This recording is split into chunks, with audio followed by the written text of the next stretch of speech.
সকলকে নমস্তে মিত্রগণ।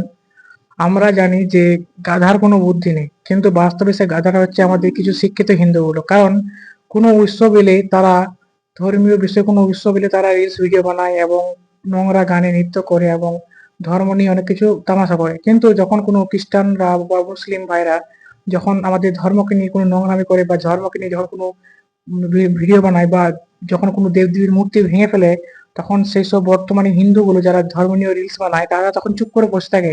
কারণ তখন এক ইন্দুরের মতন তারা গর্তে ঢুকে পড়ে। প্রতিবাদ তখন করে না। কিছু ভিউয়ার্স, কিছু টাকা ইনকামের জন্য সনাতন ধর্মকে নিজেরা নোংরামে রিলস বানাতে ভালো করে। যখন কোনো মুসলিম ভাই বা খ্রিস্টানরা যখন আমাদের ধর্মকে নিয়ে কুমন্তব্য করে বা মূর্তিগুলো ভেঙে ফেলে, তখন আমাদের হিন্দুগুলো চুপ করে বসে থাকে। তো সনাতনীদের উচিত শুধু ধর্মীয় উৎসবে নয়, প্রত্যেকটা উৎসবে হোক বা যখন আমাদের সনাতন ধর্মকে অপমান করে সেসব ভিডিওগুলোকে নিয়ে আমাদের প্রতিবাদ করা উচিত। ধন্যবাদ।